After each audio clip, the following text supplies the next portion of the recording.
tahun ini kita banyak berbicara tentang influence atau pengaruh, dan kita sedang bertempur setiap hari dengan pengaruh yang ada, baik melalui pengaruh di sekitar kita maupun sosial media, maupun juga pengaruh-pengaruh yang kita bisa terima maupun yang kita bisa berikan. Dan bulan April ini, subtema kita adalah Where to Lead, kemana kita memimpin. Nah, saudara sekalian, kita tentunya sudah pernah mendengar bahkan tahu pelayanan dua orang murid Yesus yang luar biasa yang bernama Rasul Yohanes dan Rasul Petrus. Dan lihat bagaimana dua rasul ini dipakai Tuhan luar biasa. Tetapi saudara sekalian, tahukah Anda siapa yang membuat Rasul Yohanes dan Rasul Petrus datang kepada Yesus pertama kali? Nah, seringkali kita melupakan seorang yang luar biasa bernama Yohanes Pembaptis. Karena ternyata Alkitab mengatakan dalam Yohanes 1 ayat 29, Alkitab berkata, pada keesokan harinya, Yohanes, yang dimaksud dengan Yohanes di sini adalah Yohanes Pembaptis, bukan Rasul Yohanes. Pada keesokan harinya, Yohanes melihat Yesus datang kepadanya. Dan ia, Yohanes berkata, lihatlah anak domba Allah yang menghapus dosa dunia. Yohanes sebagai seorang nabi yang berpengaruh waktu itu, dia membawa orang untuk melihat kepada Yesus, sang anak domba Allah. Lalu Yohanes 1 ayat 35 sampai ayat 37, pada keesokan harinya, Yohanes, ini laki-laki Yohanes Pembaptis, berdiri di situ pula dengan dua orang muridnya. Dan tidak disebut siapakah dua orang muridnya, murid daripada Yohanes ini, tetapi sebenarnya kalau kita belajar, inilah Rasul Yohanes, ya, Yohanes yang kelak menjadi Rasul Yohanes, dan Andreas, saudara dari Simon Petrus. Dan apa yang Rasul Yohanes Pembaptis katakan kepada Yohanes dan Andreas? Dan ketika Yohanes Pembaptis melihat Yesus lewat, ia berkata, lihatlah anak domba Allah. Yohanes Pembaptis mengajak dua orang muridnya, Yohanes dan Andreas, untuk melihat Yesus sebagai anak domba Allah. Lihat ayat 37. Kedua murid itu, yaitu Yohanes dan Andreas, mendengar apa yang dikatakannya itu. Lalu mereka, dua orang murid Yohanes Pembaptis, yaitu Yohanes dan Andreas, lalu mereka pergi mengikut Yesus. Dan saudara sekalian, ternyata kita belajar bahwa Yohanes Pembaptis telah membawa kedua orang muridnya, yaitu Rasul Yohanes dan Andreas, untuk datang kepada Yesus. Dan nanti kalau Anda baca dalam Yohanes pasal pertama ayat selanjutnya, maka keesokan harinya Andreas membawa saudaranya Simon Petrus datang kepada Yesus. Dan saudara sekalian, ternyata kita belajar dari peristiwa ini, sebagai murid Yesus, maka kita harus mempergunakan setiap pengaruh atau influence kita untuk membawa orang datang kepada Yesus. Nah, mungkin Bapak Ibu berkata, saya bukan orang yang berpengaruh, Pastor Lukas. Tapi tahukah Anda sebenarnya setiap kita telah diberi Tuhan pengaruh. Apa saja yang dimaksud dengan pengaruh? Uang atau kekayaan. Saudara sekalian, tahukah Anda bahwa kekayaan atau uang itu bisa berpengaruh?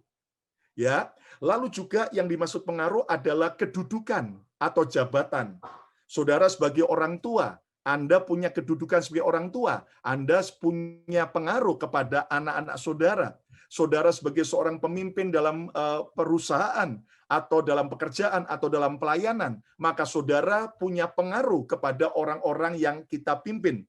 Lalu juga yang dimaksud pengaruh adalah popularitas. Kalau saudara mungkin populer di sosial media, atau Anda punya banyak fans, ya, seperti Pastor Yongki, fansnya banyak sekali, ya, baik di bumi maupun di surga, ya kan, saudara-saudara. Nah, saudara sekalian, kita tahu bahwa popularitas itu juga adalah influence atau pengaruh. Lalu juga sosial media. Saudara pasti minimal punya Instagram, Facebook, ya atau Twitter, ya atau bahkan yang lain-lain. Itu termasuk sosial media, bahkan WhatsApp, grup juga Line ataupun apalagi Telegram, saudaraku, SMS, itu handphone saudara itu adalah pengaruh. Bahkan hubungan baik kita dengan seseorang itu juga termasuk pengaruh. Nah, saudaraku, pertanyaannya sekarang, bagaimana cara kita menggunakan influence itu? Apakah untuk kepentingan diri kita sendiri? Ataukah justru melalui pengaruh-pengaruh itu kita mau bawa seorang lain kepada Tuhan Yesus? Nah, saudara sekalian, berbicara tentang Yohanes Pembaptis, tentunya kita merayakan dan mengingat bagaimana pelayanan 2000 tahun yang lalu daripada Tuhan Yesus. Lihat bagaimana Tuhan Yesus 2000 tahun yang lalu. Saudaraku, ternyata pelayanan Tuhan Yesus tidak lepas dimulai dari seorang penerobos, yaitu pembuka jalan, yaitu Yohanes Pembaptis. Lihat bagaimana Alkitab berkata, Yohanes Pembaptis diberi tugas untuk mempersiapkan jalan bagi kedatangan Yesus. Bahkan Yohanes Pembaptis, saudaraku, dia ditanya oleh orang-orang ahli Taurat, apakah engkau Mesias? Dia berkata dengan jujur, aku bukan Mesias. Apakah engkau Elia yang turun kembali ke bumi? Aku bukan. Apakah engkau Musa? Bukan. Kamu siapa? Lalu Yohanes Pembaptis berkata, aku adalah suara yang berseru-seru. Persiapkanlah jalan bagi kedatangan Mesias. Dan lihat bagaimana pelayanan Yohanes Pembaptis juga yang telah membaptis Tuhan Yesus. Nah, saudara sekalian, ternyata kita belajar Yohanes Pembaptis adalah teladan bagi setiap kita. Bagaimana cara kita mempergunakan pengaruh kita, bukan untuk kepentingan diri kita sendiri, tetapi mempergunakannya untuk membawa orang datang kepada Tuhan Yesus. Nah, judul khotbah saya malam ini adalah Ikutlah Yesus melalui hidupku. Follow Jesus through my life. Ikutlah Yesus melalui hidupku. Ayo ucapkan bersama-sama, setiap saudara yang mendengar firman ini, ucapkan bersama-sama. 2, 3. Ikutlah Yesus melalui hidupku. Coba lihat kanan kiri saudara, kalau Anda dengan anggota keluarga, ucapkan 2, 3. Ikutlah Yesus melalui hidupku. Follow Jesus through my life. Nah, saudaraku, jangan buat orang menempel kepada diri kita, tetapi bawa semua orang menempel kepada Yesus melalui hidup kita. Saudara sekalian, saya sedih sekali ya karena ada banyak hamba-hamba Tuhan yang tanpa sadar membawa orang bukan menempel kepada Tuhan Yesus, tetapi membawa orang untuk menempel, untuk bergantung kepada sang hamba Tuhan tersebut.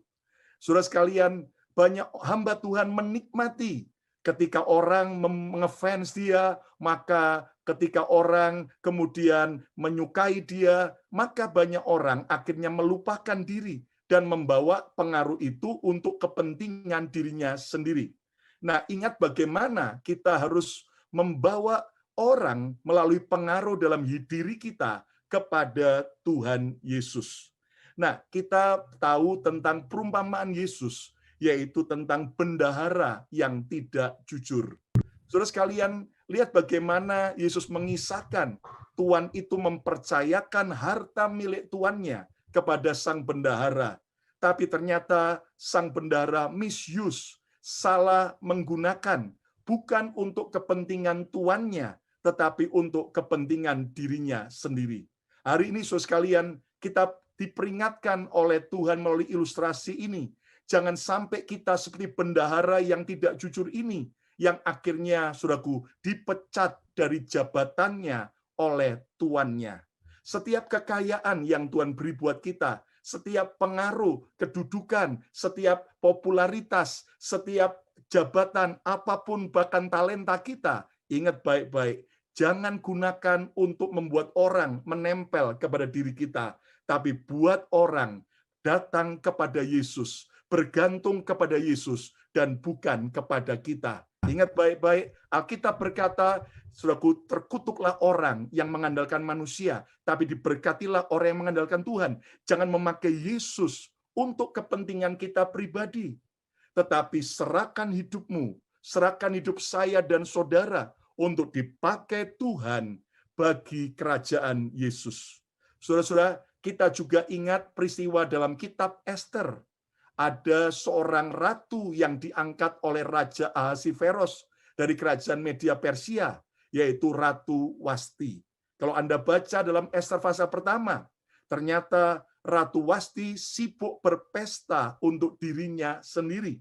Dan akhirnya ketika dia dipanggil oleh raja untuk datang dalam pesta sang raja, ternyata Ratu Wasti menolak hadir. Dan akibatnya raja murka, dan Ratu Wasti akhirnya dipecat dari jabatannya sebagai seorang ratu.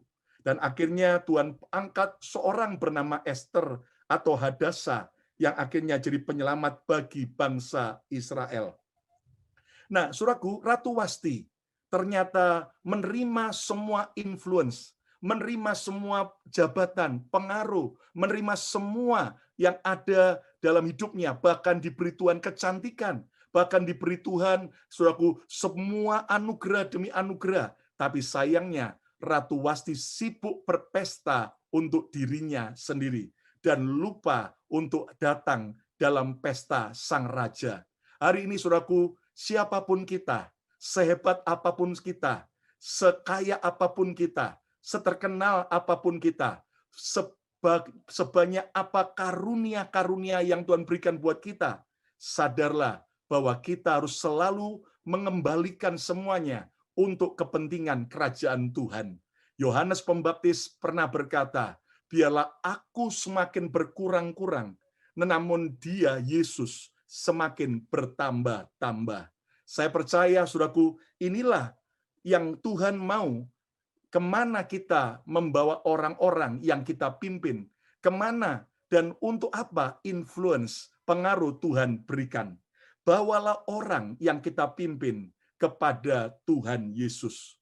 Saudara, saya sedih sekali ketika banyak bicara dengan rekan-rekan para gembala dari berbagai gereja. Seringkali, saudaraku, ada orang-orang yang berpengaruh di gereja yang akhirnya mempergunakan pengaruhnya bukan untuk membawa orang kepada Yesus, tetapi ketika orang itu, saudaraku, mungkin kecewa dengan gembalanya, mungkin melihat kekurangan hamba Tuhannya, lalu kemudian justru orang-orang itu mempergunakan pengaruhnya untuk menyebarkan kepahitan kepada sesama jemaat, bahkan menggosipkan, bahkan tidak sedikit ternyata ada orang-orang yang berpengaruh di gereja yang akhirnya membawa orang-orang jemaat yang lain untuk ikut keluar dengan dia. Dan orang-orang ini akhirnya membuat sebuah komsel yang baru yang bernama Barisan Sakit Hati.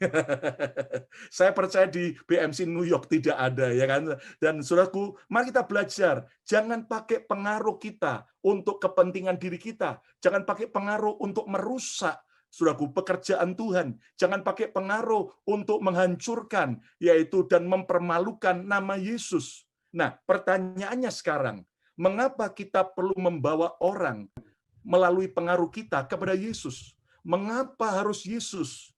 Saudaraku, saya bertanya kepada Tuhan, kenapa harus Yesus? Mengapa kita harus membawa orang menempel kepada Yesus? Saudaraku, ternyata Tuhan memberikan jawaban dari kebenaran Alkitab yang kita akan pelajari. Ada 3 jawaban, mengapa harus Yesus? Mengapa kita pergunakan pengaruh kita untuk orang datang pada Yesus? Yang pertama, lihat Yohanes 10 ayat 28. Yesus berkata, dan aku, Yesus, memberikan hidup yang kekal kepada mereka. Kalau Anda baca ayat sebelumnya, konteksnya adalah kepada para domba-domba Yesus, orang yang percaya Yesus. Aku memberikan hidup yang kekal kepada mereka, termasuk saudara dan saya yang percaya Yesus. Yang setuju katakan yes. Lihat, dan mereka, saya dan saudara, pasti, ucapkan bersama saya keras, pasti, ya kurang keras, pasti tidak akan binasa sampai selama-lamanya. Dan seorang pun tidak akan merebut mereka dari tanganku.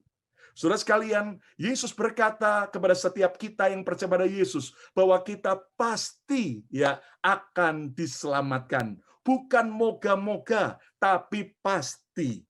Nah, dari kalimat yang Yesus ucapkan ini kita belajar mengapa kita perlu membawa orang kepada Yesus.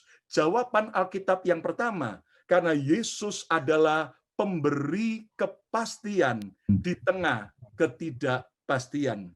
Jesus is the provider of assurance in the midst of uncertainty. Yesus adalah pemberi kepastian di tengah-tengah ketidakpastian. Nah, saudaraku, semua orang membutuhkan kepastian. Semua orang membutuhkan yang namanya assurance, kepastian, jaminan. Dan kabar buruknya adalah tidak ada yang pasti dalam hidup ini kecuali di dalam Yesus. Saudaraku, lihat bagaimana beberapa hari terakhir peledakan bom oleh teroris kembali di gereja Katolik yang ada di Makassar. Tapi puji Tuhan, Tuhan melindungi anak-anaknya. Justru menjadi sebuah kesaksian.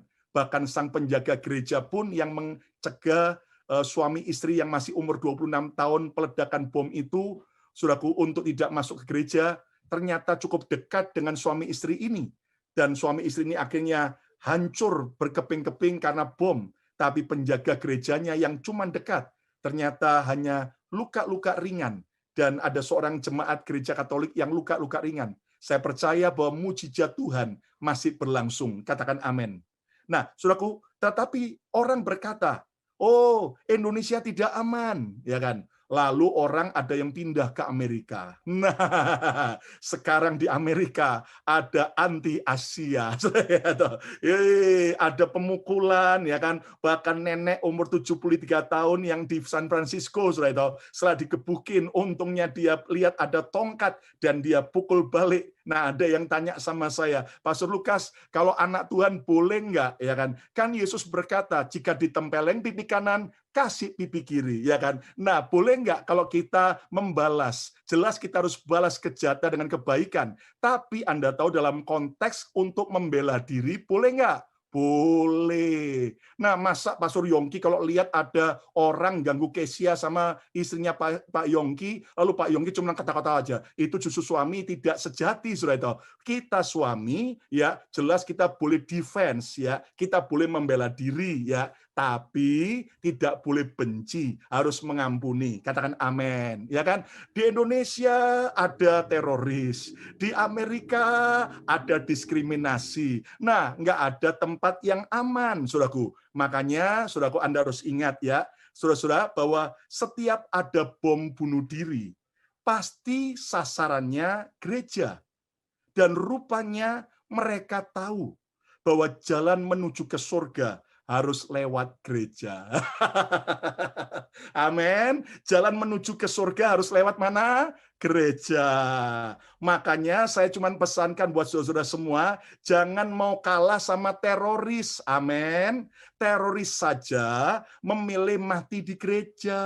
Loh. Tapi ada orang Kristen malah takut ke gereja karena takut kena COVID saat ke gereja. Teroris aja mau matinya di gereja, ya kan? Mereka tahu bahwa jalan menuju ke surga melalui yang mana? Gereja, saudara. Nah, ini cuma cuk saja. Nah, saudaraku, banyak agama berkata, moga-moga masuk ke surga. Tetapi saat kita percaya Yesus, kita punya kepastian surga setelah kematian. Katakan yes. Tahukah Anda bahwa kematian dan kebangkitan Yesus memberi kita kepastian? Apa kepastian yang Yesus beri buat setiap kita yang percaya kepadanya? Yesus memberi kepastian keselamatan, ya.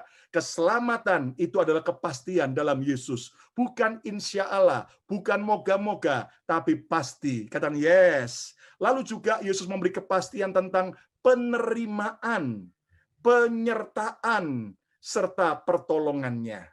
Saudaraku, ketika orang menolak saudara, ketika orang lain mendiskriminasi saudara, percayalah saat kita datang pada Yesus, Dia menerima kita apa adanya. Yesus rela mati buat kita, bukan setelah kita jadi baik. Dia rela mati menerima kita justru saat kita masih hancur-hancuran. Hari ini siapapun saudara, datanglah pada Yesus. Dia Tuhan yang mau menerima kita, bahkan menyertai kita, dan serta memberikan pertolongan. Bahkan kepastian yang Yesus janjikan adalah masa depan yang indah. Haleluya. Saudaraku, walaupun kita harus melewati masa-masa sulit, tapi percayalah, seperti film, ini belum babak akhir. Saya selalu senang, saudaraku, bahwa ada film yang ternyata happy ending. Ya, jangan nonton film yang sad ending, ya toh. Membuat kita akhirnya di bagian akhir juga nggak bisa tidur. Tapi kalau kita nonton film happy ending, wow, kita akan sukacita. Percayalah dalam Yesus, kita bukan sad ending. Walaupun melewati masa sulit, tapi percayalah selalu happy ending. Katakan amin. Satu kali, saudaraku, ada seorang pilot pesawat terbang militer Amerika, karena ada tembakan musuh, saudaraku.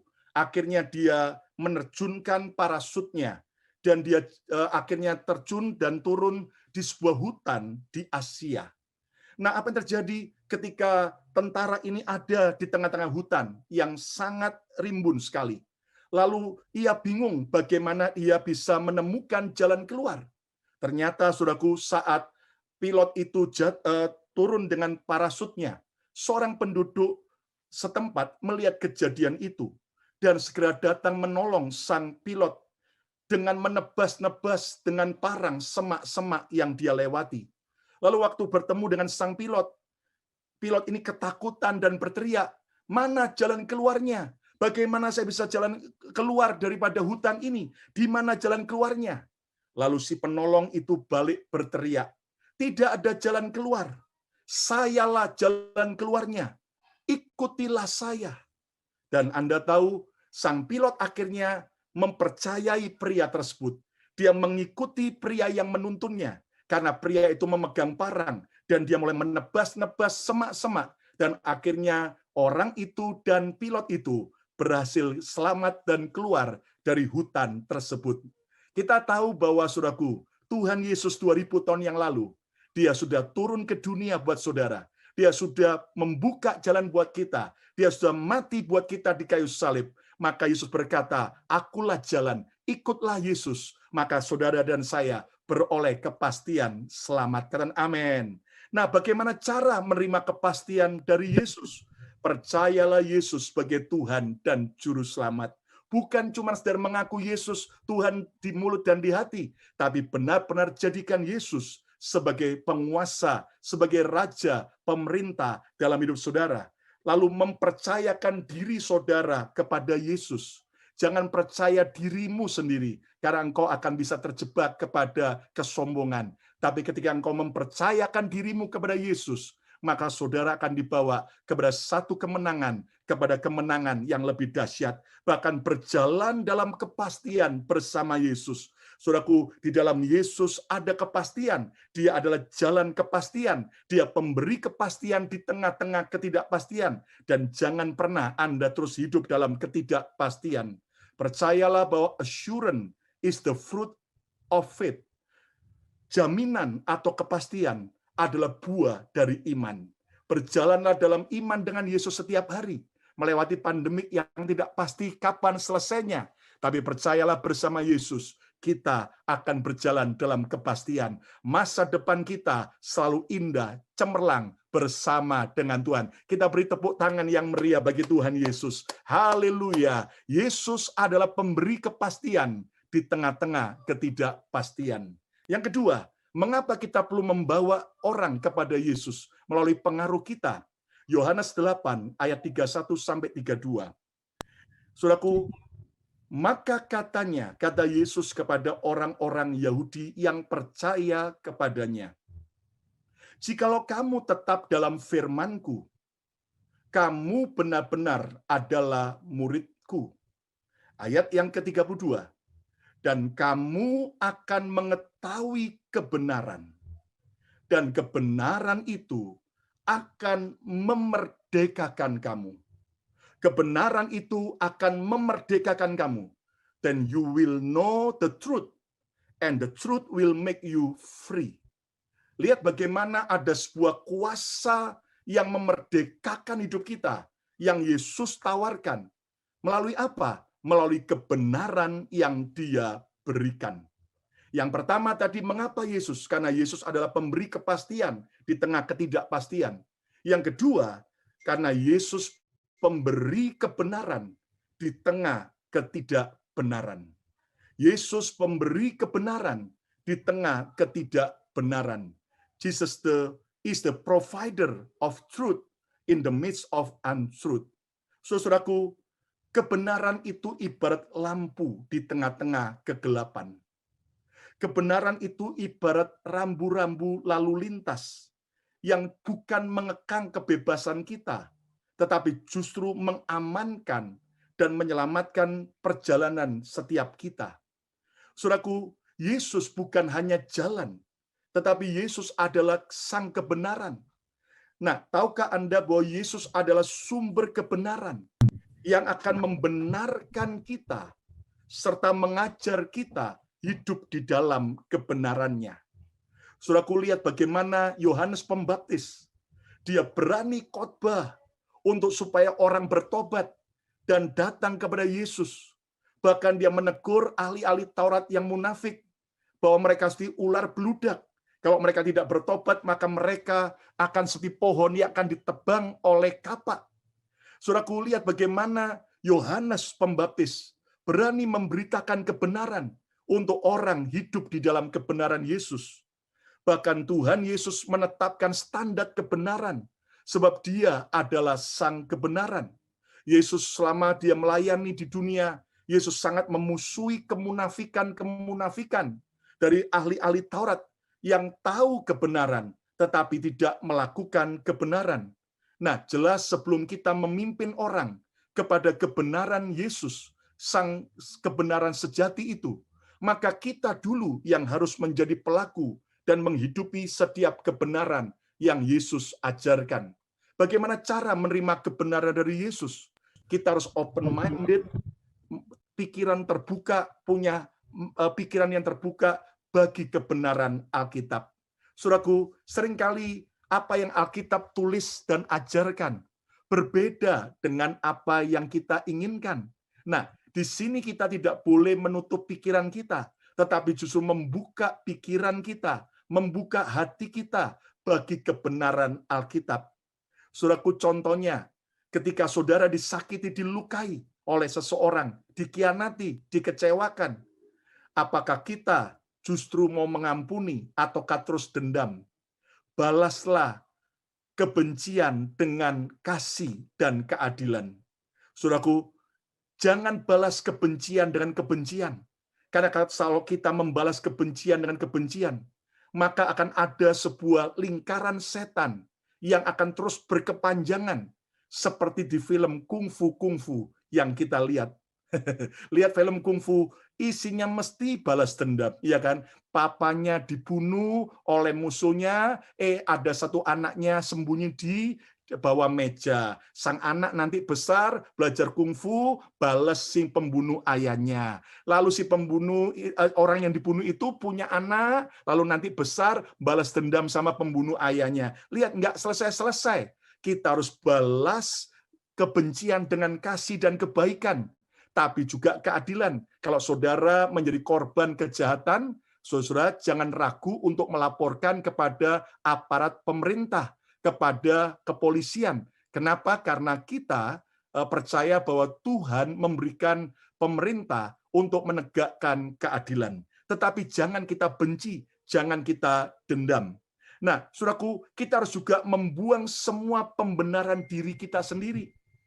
Lihat, banyak orang sekarang bukan hidup dalam kebenaran Yesus, tapi hidup dalam kebenarannya sendiri.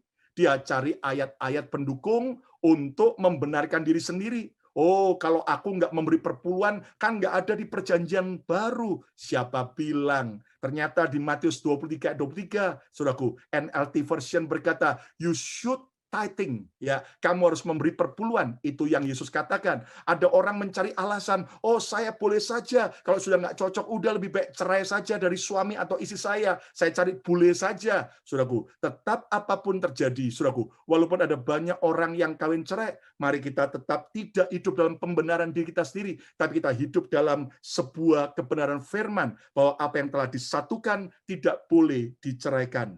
Kebenaran itu seperti operasi. Memang menyakitkan, tetapi menyembuhkan. Sementara kebohongan itu seperti painkiller, obat yang menghilangkan rasa sakit. Memang menghilangkan rasa sakit, tapi efek negatifnya, penyakitnya akan semakin parah. Hari ini, saudaraku, tinggalkan kebenaran kita sendiri dan berjalanlah dalam kebenaran Tuhan. Lalu berdiri teguh di atas kebenaran Tuhan. Mari, saudaraku, kita harus terus continue. Dikatakan tadi oleh Tuhan Yesus, kamu adalah muridku jika kamu senantiasa selalu ada dalam firman-Ku. Saudaraku, kita harus selalu berdiri teguh di atas kebenaran. Walaupun hari-hari ini ada sebagian gereja sudah menyetujui tentang pernikahan LGBTQ, tapi tetap kita sebagai anak Tuhan, kita tidak berdiri berdasarkan tren dunia, tapi tetap firman berkata, Tuhan ciptakan pernikahan hanya untuk laki-laki dan wanita. Katakan amin. Berdiri teguh di atas kebenaran, apapun resikonya, apapun yang terjadi. Saudaraku, tadi pagi waktu Indonesia, Amerika dan waktu Indonesia malam, saya diminta untuk bergabung di acara Rosi TV Kompas. Dan sebelum saya dan juga seorang jemaat pengurus yang bersaksi bagaimana dia ditolong Tuhan ketika menjadi korban diskriminasi di kota Philadelphia dengan tusukan lebih dari 10 pisau di wajahnya, dan teman ini Wiharta Lim akhirnya puji Tuhan survive. Tapi sebelum kami di segmen kami untuk berbicara, ternyata di awal ada korban peledakan bom di gereja Oikomeni Samarinda yang pernah terjadi, saudaraku.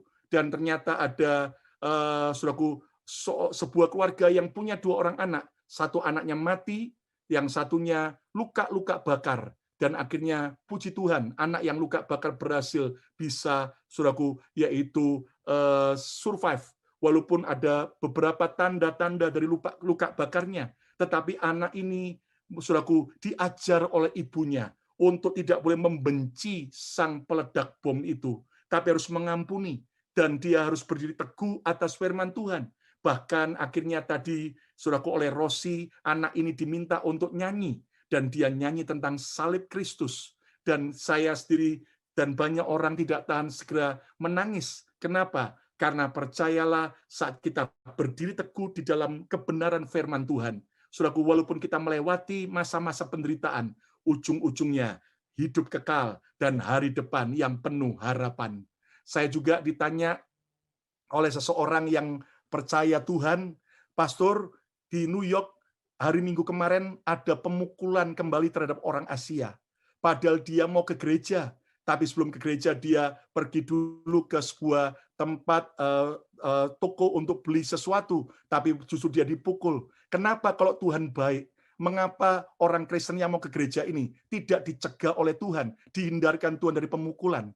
Tahukah Anda bahwa kekristenan tidak hanya mengajarkan tentang berkat dan kemuliaan, tapi kekristenan juga mengajarkan cross, salib, menyangkal diri.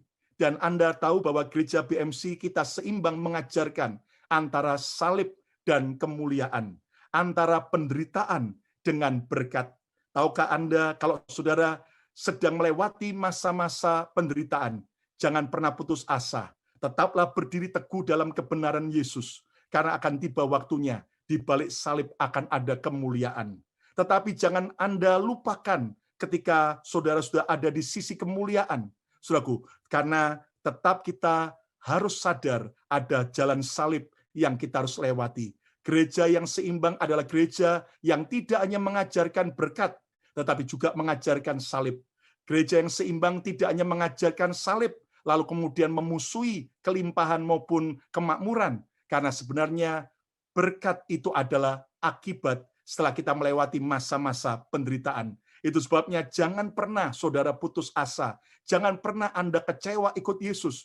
berdiri teguh di dalam kebenaran. Kalau Anda sempat kehilangan anggota keluarga yang Anda cintai di masa pandemik ini, kuatkan hatimu, tetap setia pada Yesus, berdiri dalam kebenarannya sampai akhir hidup kita. Yang setuju katakan yes, yang setuju katakan amin. Nah, yang ketiga, yang terakhir, mengapa harus Yesus? Mengapa kita harus pergunakan pengaruh kita untuk membawa orang kepada Yesus? Ayat yang terakhir Yohanes 10, ayat yang ke-10. Alkitab berkata, Yesus berkata, pencuri datang hanya untuk mencuri dan membunuh dan membinasakan. Siapakah pencuri ini? Iblis. Iblis hanya kerjaannya mencuri, membunuh, membinasakan. Mencuri keselamatan, mencuri kebahagiaan, mencuri damai sejahtera, membunuh semua hubungan, merusak, bahkan membinasakan dalam api neraka. Tetapi kabar baiknya, Yesus berkata, Aku datang supaya mereka mempunyai hidup. Haleluya. Supaya mereka mempunyai hidup dan mempunyai hidup dalam segala kelimpahan. Amplified Bible berkata, I came that they may have an enjoy life and have it in abundance to the full till it overflows. Di mana Yesus berkata, aku datang supaya mereka mendapatkan hidup dan bisa menikmati hidup, dan hidup yang penuh dengan kelimpahan, penuh dengan semua yang namanya aliran-aliran kelimpahan. Nah, saudara sekalian, ternyata kita belajar Yesus adalah pemberi kepastian di tengah ketidakpastian. Yesus adalah pemberi kebenaran di tengah ketidakbenaran. Dan yang ketiga, saudaraku, Yesus adalah pemberi hidup di bumi dan di surga. Amin. Jesus is the provider of life on earth and in heaven. Nah, Yesus berkata, kalau iblis adalah pencuri kehidupan, perusak kehidupan, tapi Yesus adalah sang pemberi kehidupan. Nah, saudaraku, hidup dalam bahasa Yunaninya dari kata zoe, hidup yang Yesus berikan, yang Yesus janjikan, bukan hanya nanti saat di surga setelah kita mati, tetapi zoe atau hidup ini juga sekarang saat kita hidup di dunia ini. Kehidupan apa yang Yesus berikan buat kita? Hidup kekal setelah kematian. Dalam Yesus, kematian bukan menakutkan, tetapi kematian adalah suatu pindah tempat, suatu kebahagiaan, karena kita akan bersama Yesus di dalam surga yang mulia. Bahkan Yesus memberikan hidup penuh berkelimpahan. Hidup berkelimpahan bukan cuma kelimpahan soal kekayaan atau uang, bisa limpah sukacita, amin. Saudara sudah lama nggak ketawa mungkin, nah minta hidup, nikmati hidup yang penuh sukacita, hidup penuh damai sejahtera, hidup penuh kerukunan, hidup penuh dengan semua penggenapan janji Tuhan, katakan amin. Saudaraku, lalu yang terakhir, hidup berbuah lebat. Saudaraku, ingat, jangan pakai pengaruh untuk kepentingan kita, tapi biar hidup kita berbuah lebat bagi orang lain. Saudara, justru di tengah-tengah pandemi ini, Tuhan izinkan kami berbagi berkat makan dan minuman setiap hari Kamis pagi. Bahkan juga ada hari-hari yang lain. Dan saudara, ternyata kita bersyukur sebagai orang minoritas Asia, orang Indonesia di Philadelphia, kita bisa memberi makan bukan hanya untuk komunitas Asia, tapi bangsa-bangsa. Saya bersyukur ketika ada White American yang juga kita beri makanan, ada Black American, ada juga yang dari Timur Tengah, saudaraku, ada orang-orang juga yang dari berbagai bangsa Eropa, saudaraku, kita bersyukur. Dan inilah hidup yang berbuah lebat. Orang bertanya, Pastor Lukas, apa enggak bosen? Apa enggak capek berbagi berkat demikian? Saudara, saya jujur berkata, itu ada sebuah kebahagiaan yang saya rasakan ketika kita memberi makan orang. Dan jelas tidak mungkin kita bisa Saudaraku, membahagiakan semua orang. Terkadang ada juga yang mencekno. Sudah dikasih gratis, masih bawel, ya toh. Sudah dikasih gratis, dusnya malah dibuang ke tetangga gereja, sudah toh. Nah, ada juga yang sudah dikasih gratis, malah boxnya dibuka, milih hanya makanan yang mereka suka, sisanya dibuang, saudaraku. Ya, nah itulah kebiasaan manusia. Tapi nggak perlu takut. Waktu kita hidup berbuah, itulah yang Tuhan inginkan. Orang bisa mencicipi buah yang manis, buah yang matang dari kehidupan kita. Itu sebabnya hari ini, saudaraku, percayalah Yesus pemberi hidup di bumi dan di sorga. Hari ini jangan pernah putus asa ketika hidup saudara masih belum mengalami terobosan. Ketika hidup saudara masih belum mengalami pemulihan janji Tuhan. Hari ini terus maju bersama Yesus. Yesus memberikan hidup. Percayalah di dalam Yesus tidak ada yang mustahil. Nah, saudaraku, hari-hari ada banyak orang yang mulai sudah kehilangan api dalam hidupnya. Sudah tawar hati. Hari ini saya mau katakan, jangan pernah tawar hati. Jangan pernah putus asa. Bangkit kembali menghadapi hidup yang indah bersama Yesus. Saudaraku, satu kali, saudaraku, kita pasti pernah ingat ada seorang di Indonesia yang cukup membanggakan Indonesia. Dia adalah Rudi Hartono, juara All England bulu tangkis sebanyak 8 kali berturut-turut. Pada tahun 1982, rekod Rudi Hartono sebagai pemenang All England sampai masuk ke Guinness Book of Record tahun 1982. Dan ada sebuah peristiwa yang luar biasa yang sebelumnya Rudi Hartono pernah alami, tepatnya pada tahun 1972. Mungkin beberapa ada yang belum lahir tahun 72, saudaraku. Nah, saya ceritakan saat itu, saudaraku, adalah semifinal kejuaraan All England yang diikuti oleh tim Indonesia, termasuk oleh Rudi Hartono. Dan hari itu, saudaraku, Rudi Hartono di semifinal sedang berhadapan dengan seorang bernama Stuart Johnson. Ya, jelas bukan orang ini fotonya, karena saya coba cari foto Stuart Johnson tidak ketemu, saudaraku. Dia adalah juara Eropa dari Swedia. Nah, saudaraku, ternyata situasi waktu itu benar-benar kritis. Kenapa? Karena di set pertama, Johnson unggul dari Rudi Hartono. Unggulnya dengan nilai skor 15 bagi Johnson melawan 4. 15 banding 4. Di babak pertama, di set pertama, Johnson menang, Rudi Hartono kalah. Dan lebih buruk lagi, di set kedua ternyata Johnson lagi-lagi unggul dengan skor 14 lawan 0. Rudi Hartono masih 0. Johnson sudah 14.